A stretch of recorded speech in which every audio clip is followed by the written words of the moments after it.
আলেমরা কি পেয়েছেন এই ময়দানকে? আলেমরা এখানে বসে এখন বলে আমি এখন চা খাই না, মস্কারি করেন। এই চেয়ারের মূল্য দিতে শিখেন। এমন সময় আসতে পারে মাহফিল যদি বন্ধ হয়ে যায়, হাজার হাজার মানুষকে ডেকে আপনি পাবেন না, ঠিক না ঠিক? এমন আলেমদেরকে আপনারা বসায় দেন। হঠাৎ করে মেয়ে থেকে ছেলে হয়ে গেছে, এটা কি মাহফিল করার যোগ্যতার না? এমনও বক্তা আমি বাংলাদেশে দেখেছি, বক্তা স্টেজে বসে বলছে আজকে খেলা দেখাবো। আমি কি বক্তা? ঠিক একজন বলছেন, জোরে বলেন ঠিক কিনা? 26 বছর আগে তিনি মুসলমান হয়েছেন, এখনো নামের আগে লেখেন নো মুসলিম। আপনি কোথায় পেয়েছেন নো মুসলিম লেখা? ওই মানুষকে আপনি দাওয়াত দিবেন যারা জাতির বিবেক বুঝে, এই মাটির রন্ধ্রে রন্ধ্রে পরতে পরতের ইতিহাস পড়ে হক্কানি আলেম হিসাবে জেল জুলুম নির্যাতনের পরেও মাথা যারা নত করে নেয় তাদেরকে দাওয়াত দিতে হবে, ঠিক না ঠিক? 1450 বছর পরে এসে ইসলামের মহাসত্য এমন ভাবে প্রজ্বলিত হবে, এটা আল্লাহ পাক আঙ্গুল দিয়ে দেখায় দিয়ে প্রমাণ করে দিলেন। গোলাম প্রস্তুত থাকো, তৈরি হও, বিজয় মুসলমানদেরই আসবে, ঠিক না ঠিক? 100 বছর পার হয়ে গেল, বিজয় আসলো না। অনেকে আপনারা ঠেস দিবেন, কই বিজয় তো নাই। বিজয় যদি নাও আসে, আস-সাইউ মিন্না ওয়াল ইতমামু মিনাল্লাহ, চেষ্টা আমরা করে যাব। যিনি বিজয় দিবেন তিনি কে? বিজয় যদি নাও আসে, এই দুটি চোখ যদি বন্ধ হয়ে যায় পরাজিত অবস্থায়, যিনি আমাকে সেদিন বিজয়ীদের কাতারে প্রথম কাতারে শামিল করে জান্নাতি বানাবেন তিনি কে? কারণ পরাজিত ছিলাম তখন প্রশংসা করেছি কার? কথা করা কার? আমার ভাইরা, এরপর 3 নম্বরে চলে যান। এমন সময় দেখবেন ওয়াযাকাতু মাগরামা, যাকাত ভিত্তিক সমাজ চলবে না, যাকাতকে অভিশাপ মনে করা হবে। আজকে আমাদের দেশ যাকাত ভিত্তিক চলে তো জোরে কম। এখনই চালাবে কি? চালানোর জন্য যাকাত বুঝে এমন লোক লাগবে, ইসলামী ব্যাংকিং ব্যবস্থা লাগবে। শরিয়া ভিত্তিক যদি এই সমাজকে ঢেলে সাজানো হয়, 5টা বছরের আগে যিনি অর্থনৈতিকভাবে দেশটাকে সাজায় দিবেন তিনি কে? আমাদের দেশে অনেক বড় বড় দানবীর আছে। এই যে আমাদের আব্দুল মতিন ভাই, ওনাদের টাকা পয়সা কি কম? আসতে কম কেন? ওনার বড় ভাই কি জানি নাম, আব্দুর রহমান বিশ্বাস, ডিসেন্টের মতো একটা প্রতিষ্ঠানের কর্ণধার স্বত্বাধিকারী, টাকা পয়সা কম। কিন্তু আমার মনে হয় আমার ভাইয়েরা যাকাত দেন, আলহামদুলিল্লাহ। তাদের চেহারা দেখলে এটা আমার কাছে মনে হয়।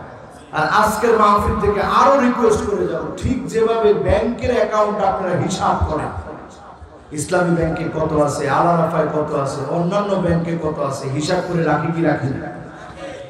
যাকাতের বিষয়টা যদি আমরা হিসাব না করি, ইয়াউমা ইউহমা আলাইহা ফি নারি জাহান্নাম, জাহান্নামটাকে আল্লাহ টেনে আনবেন। সেদিন হকদারের সামনে জাহান্নামটাকে দাঁড় করাবে। ফাতুকুয়া বিহা জিবাহুম ওয়া জুনুবুহুম, আল্লাহ সেদিন আপনার সম্পদগুলোকে লোহার আকৃতিতে বড় বড় আকৃতি দিয়ে সাজায় আপনার চেহারার উপরে পিঠের উপরে আল্লাহ পাক সেকা দিবেন।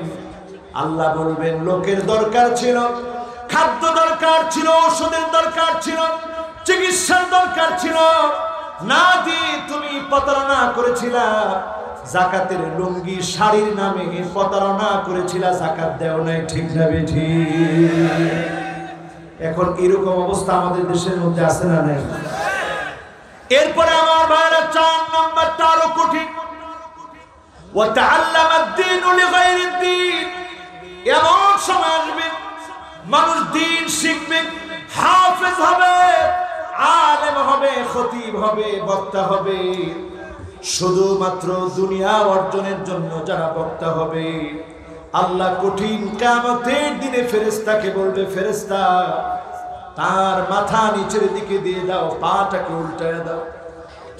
আবু হুরায়রা রাদিয়াল্লাহু তাআলা এই হাদিস বর্ণনা করতে গিয়ে তিনবার অজ্ঞান হয়ে গেলেন। আল্লাহ সেদিন শহীদদেরকে ডাকবেন, শহীদ তুমি তোমার জীবন দিয়েছিলে, রক্ত দিয়েছিলে, আল্লাহ দিয়েছিলাম তোমার জন্য।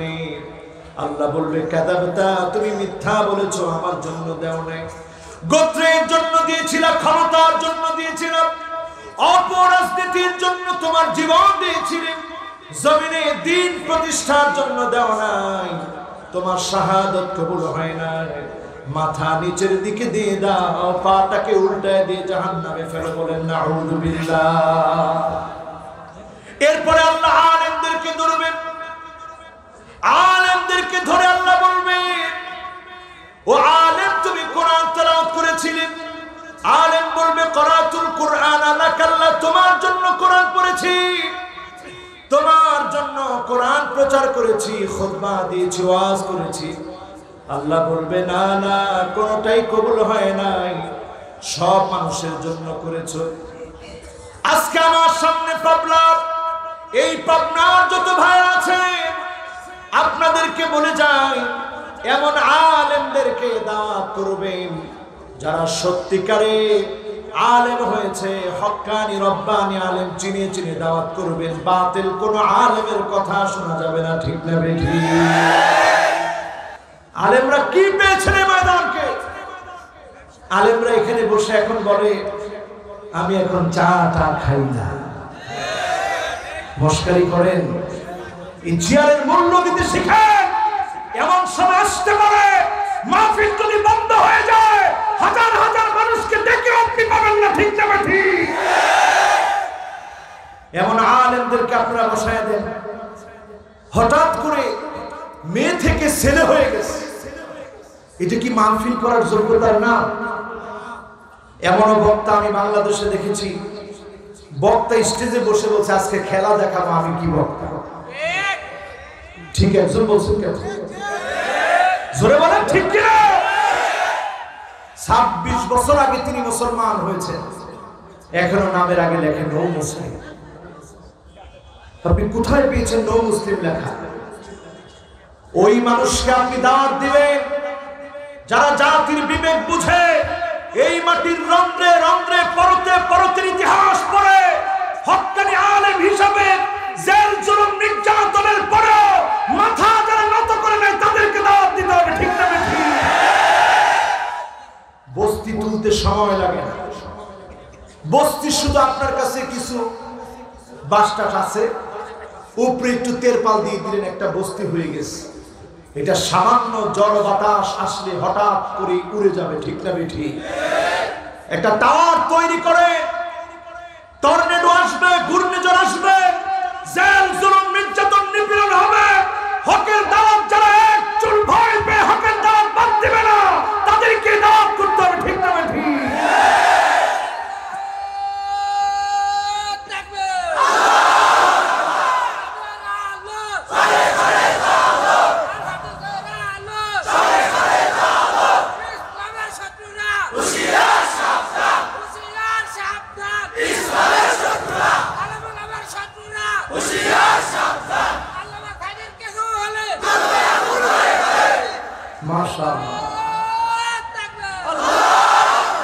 মাশাআল্লাহ। এই যে আমরা স্লোগান দিলাম আল কোরআনের আলো, কোথায় জ্বালাতে চাই? আরো আসতে বলেন, ভয় পায় বলেন। আমরা দুইটা মেজাজের কথা বলছি, একটা হচ্ছে আবু বকর রাদিয়াল্লাহু তাআলা আনহু, আর আরেকটা মেজাজ হচ্ছে হযরত ওমরের মেজাজ। আজকে যেহেতু অনেক গভীর রাত, হযরত ওমরের মতো বজ্রকণ্ঠে আওয়াজ করব যেটা বাতিলের হৃদয়কে প্রকম্পিত করে দিবে, ঠিক না ঠিক? রাজি আছেন তো? আমরা বললাম আল কোরআনের আলো সংসদে আমি দেখতে পাচ্ছি 3 জন যুবক উঠে যাচ্ছে। এরা কি সংসদে জ্বালাবে না? জ্বালাবে। আল কোরআনের আলো সংসদে জ্বালানো, এই স্লোগান যারা দিলেন এখন যদি প্রশ্ন করি কয়জন লোক এমন আছেন কোরআন কারীম শুরু থেকে নিয়ে শেষ পর্যন্ত পড়েছেন? হাত কম উঠবে না বেশি উঠবে? একজন মর্দে মুজাহিদ হাত তুলছে, আমি পড়ছি। এবার যদি প্রশ্ন করি কোরআন কারীম অনুবাদ সহ বুঝে পড়ার চেষ্টা কয়জন করেছেন? হাত কম উঠবে না বেশি উঠবে? দেখি সত্যি সত্যি কোরআন শুরু থেকে শেষ পর্যন্ত এই হাজার হাজার জনতার মধ্য থেকে কে কে কোরআন শুরু থেকে শেষ পর্যন্ত পড়ছেন? একটু হাত তুলে তো দেখি। এত মানুষ, সুবহানাল্লাহ। আমার কাছে মনে হয় আমি কথাটা বলে আজকে ব্যর্থ হয়ে গেলাম। পাবনার মাটি প্রমাণ করে দিয়েছে এই জমিনে আল্লাহর দ্বীন কায়েম হবে। ঠিক না বেশি? আবার একটু হাতগুলো দেখতে চাই, কারা কারা কোরআন শুরু থেকে শেষ পর্যন্ত অনুবাদ করেছেন? একটু হাত তুলে তো দেখি।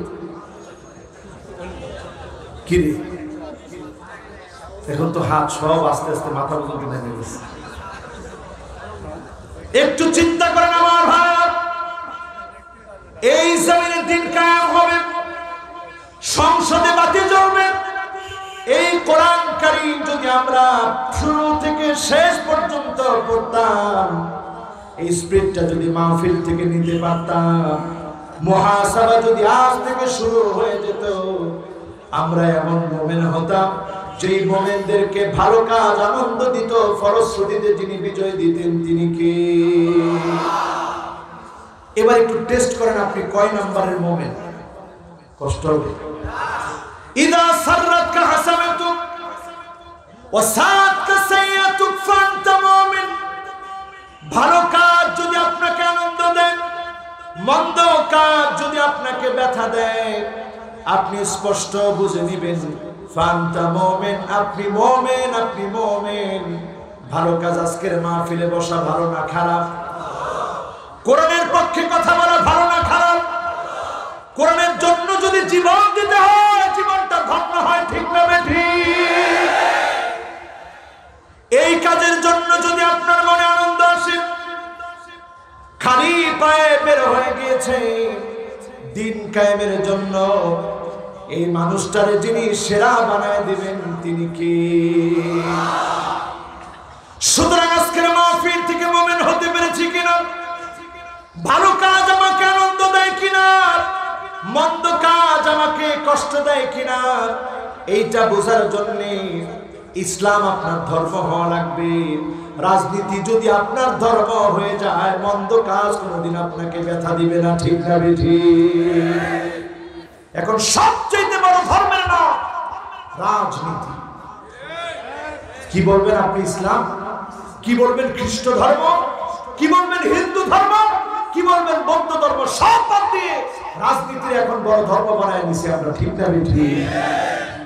মনে রাখতে হবে আমার ভাই, আমার আপনার ধর্ম কেমন ইসলাম, ইসলামের বিপরীতে আমার রাজনীতি, আমার দলের নীতি, আমার নেতার নীতি, আমার আদর্শের নীতি, আমার রাষ্ট্রের নীতিও যদি ইসলামের বিপরীতে চলে যায়, রক্ত দিব, ইসলামের নীতি নষ্ট হতে দিব না। ঠিক না বেঠি? এবার একজন সাহাবীর উদাহরণ দিই। কষ্ট হচ্ছে আপনাদের? আমি কেমনে বুঝবো কষ্ট হচ্ছে কি হচ্ছে না? রাত কি অনেক গভীর হয়ে গেছে? আর আধা ঘন্টা কে কে চলে যাবেন একটু হাত তুলে। আমার বিশ্বাস সাহেব এমনি বলছে, হুজুর 10টায় আপনি উঠেন, আমরা বেশিক্ষণ ওয়াজ করব না, আধা ঘন্টা ইনশাআল্লাহ জজবানি আছে ইনশাআল্লাহ। আমার ভাইরা, আমার বন্ধুরা, সাহাবীর নাম আব্দুল উজ্জা এখনো পর্যন্ত কালেমা পড়ে নাই। বিশ্ব নবী সাল্লাল্লাহু আলাইহি ওয়াসাল্লামের মক্কা বিজয়ের পরের ঘটনা বলছি। মক্কা বিজয় হয়ে গেল, এই কোরআনের হেদায়েত মদিনাতুল মুনাওয়ারাকে আলোকিত বানায় দিয়েছে, মক্কাতুল মুকাররমার মানুষগুলোকে আলোকিত বানায় দিয়েছে। বিশ্ব নবী মক্কাতুল মুকাররমা যখন বিজয় করলেন, কচু কাটা করে দিতে পারতেন, আল্লাহ নবী তা করেন নাই। ঘোষণা করে দিলেন, লা তাসরিবা আলাইকুমুল ইয়াউম আজকের দিনে কোনো প্রতিশোধ নাই, ক্ষমা করে দিলাম, ক্ষমা করে দিলাম। যিনি বিশ্ব নবীকে বিজয় করে দিলেন তিনি কে? আমার ভাইরা, বিশ্ব নবীর আচরণ দেখে আব্দুল উজ্জা নামক যুবক ব্যক্তি এখনো কালেমা পড়েন নাই। চাচার সামনে এসে বললেন, চাচাজি, আল্লাহ নবী ইচ্ছা করলে প্রতিশোধ দিতে পারতেন, প্রতিশোধ নিলেন না। এত বড় ক্ষমতা পাওয়ার পরেও প্রতিশোধ নিলেন না, ক্ষমা করে দিলেন, মাফ করে দিলেন। আর দেরি করতে চাই না, কালেমা পড়ে আমি মুসলমান হয়ে যাব। চাচা বলল, ভাতিজারে, ছোটবেলাতে তোর বাপ ছিল না, আমার কাছে বড় হয়েছিলি, যা দরকার ছিল সব দিয়েছিলাম, আজকে মুসলমান হয়ে যাবি, একটা বার কি চিন্তা করেছিস তোর দেওয়া পরনের পোশাকটা আমার কিনে দাও, গায়ে দেওয়া পরনের পোশাকটা আমার দেওয়া। ইসলাম গ্রহণ করতে চাইলে পরনের পোশাক খুলে দিয়ে যেতে হবে। তরুণ সাহাবী, টকবকে তরুণ মানুষ, আর দেরি করেন নাই, জামা খুলে দিয়েছে চাচার সামনে। লজ্জাস্থানটা ডেকে এনে মায়ের সামনে দৌড়ে গিয়ে হাজির হয়েছে। মা,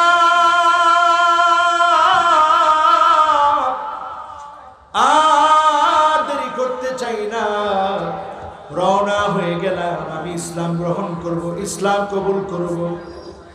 মা সন্তানের অবস্থা দেখে দৌড় মেরে গিয়ে একটা কম্বল নিয়ে এসে ছুঁড়ে মারলেন। সাহাবী আর দেরি করলেন না, টান মেরে কম্বলটাকে দুইটা টুকরা করে ফেললেন। নিচেরটা দিয়ে লুঙ্গির মতো করে নিচের অংশ দিয়ে পড়ে ফেললেন, উপরের অংশটা গায়ে জড়ায় নিলেন। বিশ্ব নবীর সামনে খালি পায়ে, জুতাবিহীন মোটা কম্বল গায়ে বিশ্ব নবীর সামনে হাজির হয়ে গেলেন। আল্লাহ নবী দেখা মাত্র মনটা নরম হয়ে গেল। কে গো তুমি? কে গো তোমার নাম?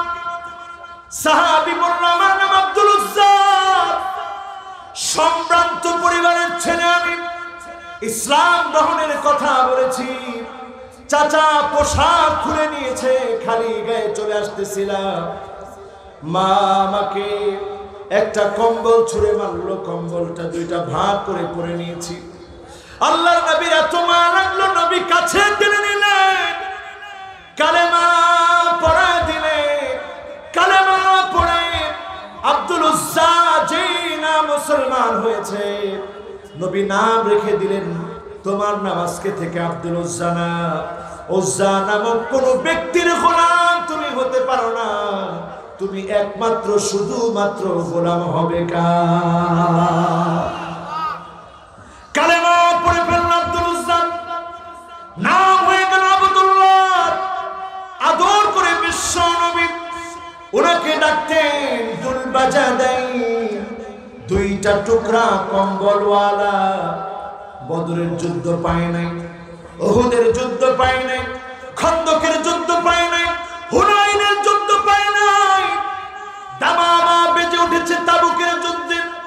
সাহাবী বললেন, ইয়া রাসূলুল্লাহ, জীবনে আপনার জন্য রক্ত দেওয়ার সুযোগ আসে নাই, আজকে সুযোগ এসেছে, ওই তাবুক প্রান্তে যাব, আমার রক্তগুলা দিনের বিজয়ের জন্য ঝরায় দিব। বলেন আল্লাহু আকবার। তাবুক প্রান্তে চলে যাওয়ার প্রস্তুতি নিল সাহাবী। আল্লাহর নবীর কাছে যখন শাহাদাতের জন্য দোয়া চাইল, নবীজি বললেন, আব্দুল্লাহ একটা ঢাল নিয়ে আসো। ঢাল নিয়ে আসা হলো।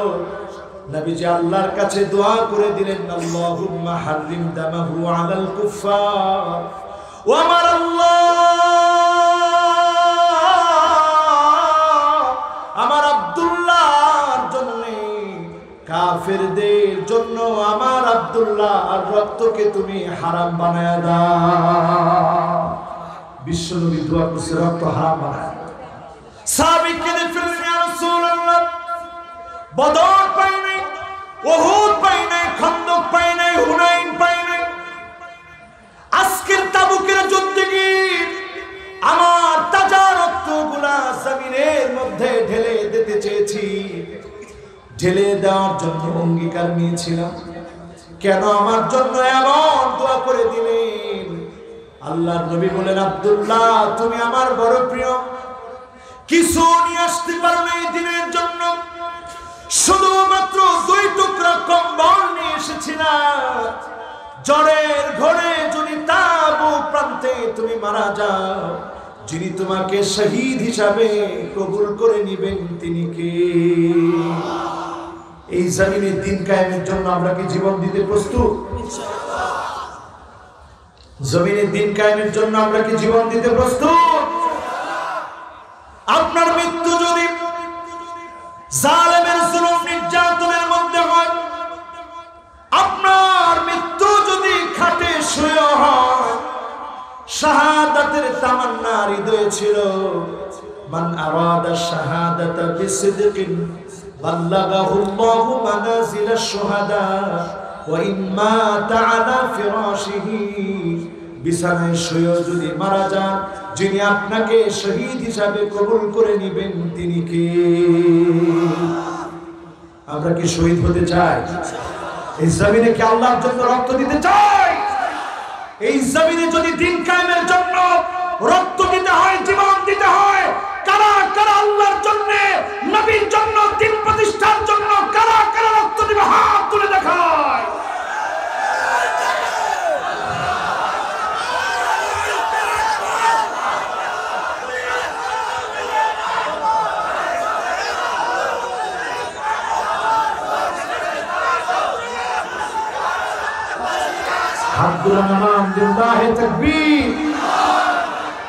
রক্ত দিতে রাজি আছি তো আমরা?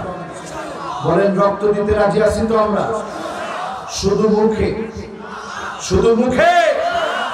এটা আবেগ দেওয়ার স্লোগান নয় আমার ভাই। এই স্লোগান যারা দিয়েছি, আজ থেকে কোরআন পড়া শুরু করবেন, বুঝে বুঝে কোরআন পড়বেন, হাদিস অধ্যয়ন করবেন। নবীজির জীবনী পড়লে চোখের পানি আটকাতে পারবেন না। মুসাব বিন উমাইর এত দামি আতর ব্যবহার করতেন, যেই এলাকা দিয়ে বের হতেন আতরের এত সুগন্ধি বের হয়ে যেত, সবাই বুঝতেন মুসাব বিন উমাইর বের হয়েছে। শুধু কালেমার জন্য উহুদ প্রান্তে যখন শহীদ হয়ে গেলেন, ওনাকে দাফন করার জন্য 1 টুকরা কাপড় আছে, মাথা ডাকলে পা বের হয়ে যায়, পা ডাকলে মাথা বের হয়ে যায়। আল্লাহ নবী বললেন, আমার মুসাবকে ইদখির নামক গাছ পায়ের মধ্যে দিয়ে দাও, মাথাটা কাফনের কাপড় দিয়ে ঢেকে দাও। বলেন আল্লাহু আকবার। বলছিলাম যে সাহাবীর কথা, আব্দুল্লাহ যুলবাজাদাইন তাবুকের প্রান্তে শহীদ হয়ে গেলেন। ওনার দেহটা যখন পড়ে রয়েছে, জ্বরের ঘরে শহীদ হয়ে গেলেন, দুনিয়া থেকে বিদায় নিলেন। আল্লাহ নবীর কাছে যখন তথ্যটা এসেছে, নবী কেঁদে ফেললেন, আমার আব্দুল্লাহ আমার কাছে এসেছিল রক্ত ঢেলে দিবে উহুদ প্রান্তে, জ্বরের ঘরে দুনিয়া থেকে বিদায় নিয়েছে, আর দেরি করো না, দাফন কাফনের ব্যবস্থা করো। নবীজি নিজ হাতে সাহাবীকে কবরস্থ করার সময় বললেন, আল্লাহুম্মা আমসাইতু রাদিনা আনহু, ও আমার আল্লাহ,